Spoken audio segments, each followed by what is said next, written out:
حضرت شیخ سختی رحمت اللہ علیہ بہت بڑے بزرگ گزرے ہیں، 30 سال تک ایک گناہ کو یاد کر کے روتے رہے۔ 30 سال دن رات روئے۔ طلباء نے پوچھا حضرت جی بار بار روتے ہو، کون سا گناہ ہو گیا، کون سی کوتاہی ہوئی ہے کہ آپ نے 30 سال رونے میں گزار دیے؟ طلباء کو بتایا کہ میری ایک دکان تھی، بازار کو آگ لگ گئی، اور آگ لگنے کے بعد پتہ چلا بازار کو آگ لگی ہے۔ جب دکانیں جل گئی تو میرے پاس ایک شخص آیا اور اس نے کہا حضرت سب کی دکانیں جل گئی، آپ کی دکان نہیں جلی، تو مجھے نہ جلنے کی خبر ملی۔ تو میں نے کہا شکر ہے میری دکان بچ گئی۔ تو میں سمجھتا ہوں کہ میرے مسلمانوں کے غم میں جن کی دکانیں جلی ہیں ان کے غم میں میں نے خوشی منائی ہے، جو مجھے نہیں منانی چاہیے تھی۔ مجھے ان کے غم میں شامل ہونا چاہیے تھا۔ میری دکان تو بچ گئی، بچانے والا تو اللہ تھا، لیکن میں نے شکر ادا کیا ہے۔ باوجود مجھے تو غم کرنا چاہیے تھا کہ میرے ساتھیوں کی آس پڑوسیوں کی دکانیں جل گئی ہیں اس گناہ کی وجہ سے کہ میں نے یہ گناہ کیا ہے۔ 30 سال ہویا، 30 سال کہنا آسان نہیں ہے، سننا آسان نہیں ہے، آدھی زندگی ہے۔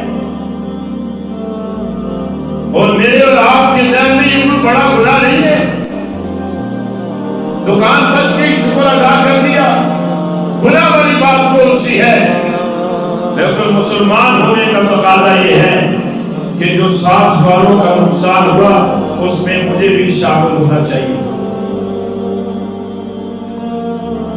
ہماری تو کیا حالت ہے، کوئی بیمار ہو جائے ہم سارے کہتے ہیں دیکھو کسی کی کو دعا لگ گئی ہے، کسی کو پریشانی آ جائے ہم کہتے ہیں کسی کا مال کھایا تو پریشانی آ گئی ہے، کسی کے گھر سے بیماری نہ نکلے ہم اپنی تصویریں لگاتے ہیں اور اس کے بارے میں برے خیال کرتے ہیں۔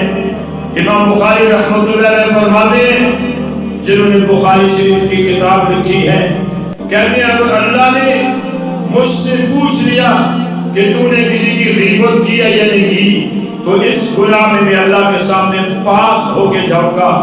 جب سے مجھے پتا چلا کہ غیبت حرام ہے اس دن سے لے کر آج تک میں نے کسی کی غیبت نہیں کی ہے۔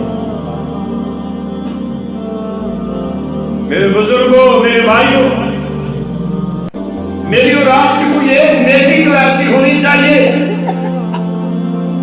جس کو سوچ کر میں اور آپ یہ کہیں کہ جب رب العالمین نے پوچھ لیا تو ایک نیکی تو رب کے سامنے پیش کر سکوں گا، ربا یہ نیکی لے کر آیا ہوں اور مجھے امید ہے کہ یہ نیکی میری ضرور قبول ہوگی۔ ایک نیکی تو بتا دیا، ایک دن کی کوئی عبادت تمہیں اور آپ اپنی بتا دیں، ایک دن کا رونا بتا دیں، ایک دن کا ہاتھ اٹھانا اپنے آپ کو بتا دیں، اپنی ضمیر کو جو جوڑے۔ اتنی زندگی میرے اور آپ نے گزار دی ہے، کوئی ایک نیکی تو ایسی ہو جو میرے رب کے سامنے جائے اور رب العالمین کہے چھوڑ دو، اس کی فلاں نیکی کی برکت سے میں نے اس کو معاف کر دیا ہے۔